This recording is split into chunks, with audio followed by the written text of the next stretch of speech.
Bonjour à toutes et à tous. Dans cette vidéo, nous allons poursuivre la description de l'anatomie de la vue postérieure de la cage thoracique avec la présentation de plusieurs muscles qui sont donc soit thoraco-scapulaires ou scapulo-huméraux, mais des muscles importants d'un point de vue physiologique et clinique de la vue postérieure, enfin postéro-supérieure de la cage thoracique.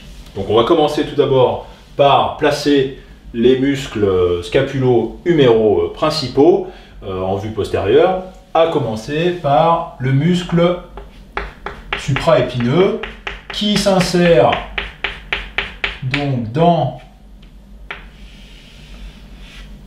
la fosse supraépineuse et va se terminer par un tendon dont on verra, on fera une vidéo spécifique sur l'anatomie du supraépineux, par un tendon qui est très fibreux et qui fait du muscle supraépineux, au moins dans sa portion terminale, un muscle multipéné.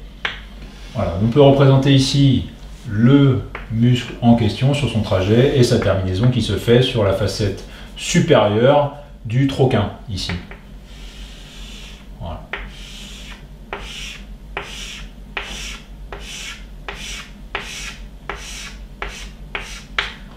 Ici, on peut représenter sa terminaison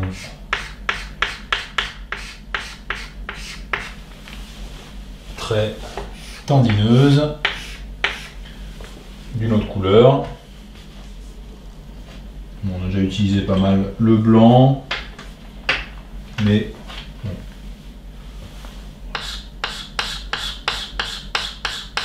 Sinon ici, on représente le tendon terminal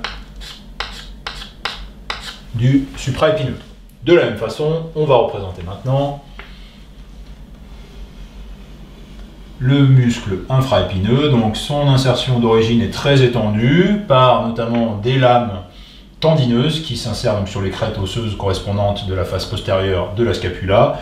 Et donc vous voyez que le muscle infraépineux occupe une partie importante de la face postérieure, toute la partie centrale de la fosse infraépineuse et débordant largement sur la face postérieure de l'épine de la scapula ici.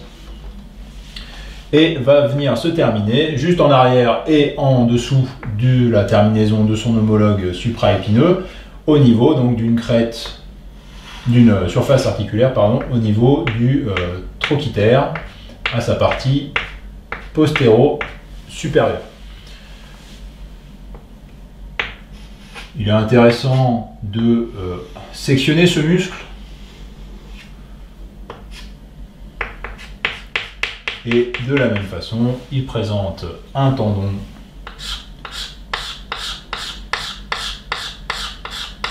nacré, voilà.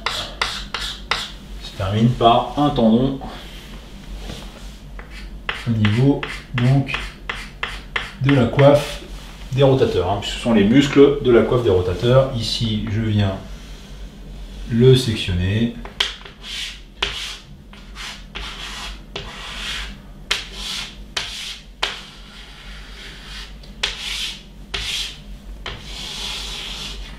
Voilà, comme ceci, et on peut représenter le trajet général des fibres du muscle infraépineux qu'on vient de sectionner.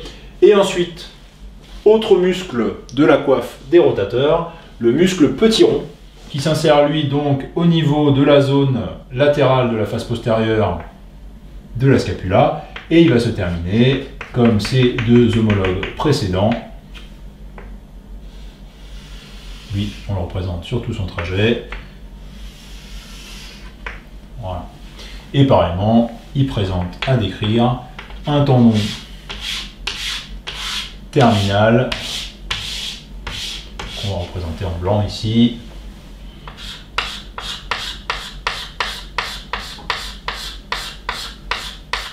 Voilà. Et on présente le trajet général de ces fibres ici. Donc voilà pour les trois muscles de la coiffe des rotateurs sur la vue postérieure. Il y a un quatrième muscle de la coiffe du rotateur, mais qu'on ne voit pas ici, qui est le muscle subscapulaire, donc qui a la face, qui s'insère sur la face antérieure de la scapula. Donc on le reverra dans une autre vidéo. En dessous du petit rond ou teres minor, on a le teres major ou le muscle grand rond, qui lui va aller se terminer au niveau de la face, enfin effectivement de la partie antérieure de l'humérus, au niveau effectivement de son bord antérieur. Hein. Au niveau de la terminaison des muscles qu'on appelle les trois grands, donc à savoir de dehors en dedans, le muscle grand pectoral, et puis du coup de la surface vers la profondeur, le muscle grand pectoral, le muscle grand dorsal et le muscle grand rond, teres major, voilà, qui pareil lui se termine par des fibres tendineuses.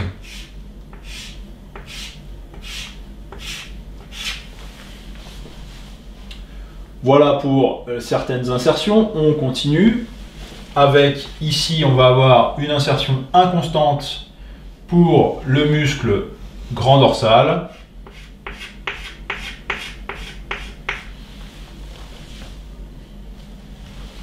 Qui, quand il est présent, effectivement, alors je ne vais pas le représenter tout de suite, on le représentera sûrement sur notre vidéo pour pas trop faire de superposition sur ce schéma-là. On se concentre sur les muscles, on va dire, constants de la scapula.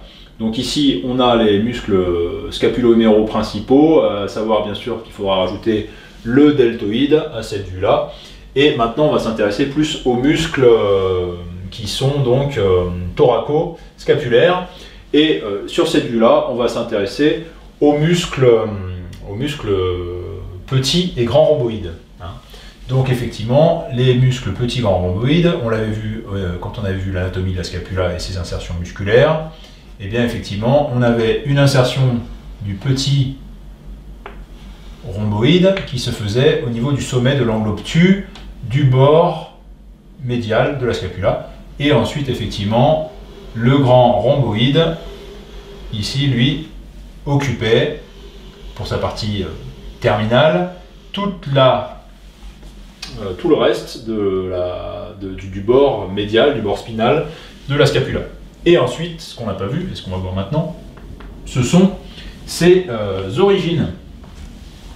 Donc, vous savez qu'entre chaque vertèbre et chaque processus épineux, on a un ligament interépineux et un ligament surépineux ou supraépineux, comme ceci ici. Et bien effectivement, ces ligaments vont également donner insertion à des muscles, et notamment aux muscles petits et grands rhomboïdes. Donc le muscle petit rhomboïde, tout d'abord, s'insère sur le processus épineux de C7 et celui de T1. Puis son trajet va être oblique en bas et en dehors pour venir se terminer sur la zone d'insertion terminale qu'on a nommée juste avant. Voilà pour le petit rhomboïde. Et ensuite on a le grand rhomboïde qui est très proche, hein. Tous les auteurs ne les individualisent pas.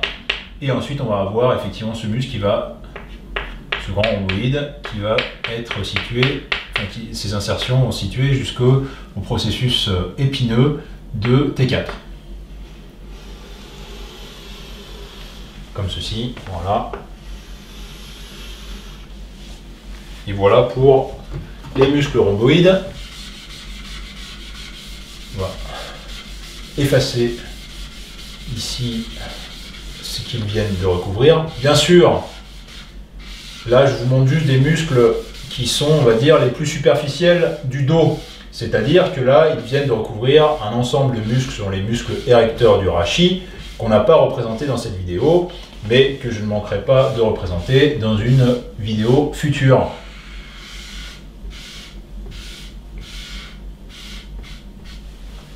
Voilà, comme ceci. Je complète la surface de ce muscle. Petit écran rhomboïde.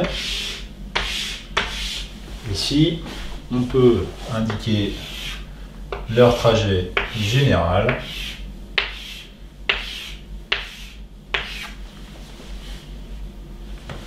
Et noter voilà, qu'il s'insère par une lame tendineuse au niveau des processus épineux et des ligaments supraépineux.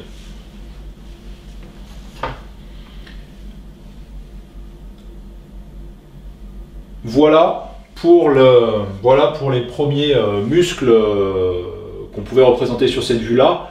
Ensuite, tous ces muscles vont être recouverts par des muscles encore plus superficiels, à savoir donc, le muscle élévateur de la scapula, bien sûr, qui lui est au même niveau que le muscle rhomboïde, enfin les muscles rhomboïdes, mais qui effectivement va trouver son origine au niveau cervical, au niveau des premières cervicales, C1, C2, C3, C4, parfois C5. Et du coup, on va représenter ce muscle sur la vue suivante où on ajoutera le rachis cervical. Et le trapèze, donc qui a 3 faisceaux, un faisceau moyen et un faisceau inférieur qu'on pourrait représenter sur cette vue-là, puisqu'on a la place, on le fera peut-être dans la vidéo suivante, et un faisceau supérieur qu'on représentera sur effectivement la vidéo suivante, puisque pareil, le faisceau supérieur va prendre ses insertions au niveau de la nuque et au niveau de la base du crâne, au niveau de l'occipital. Hein.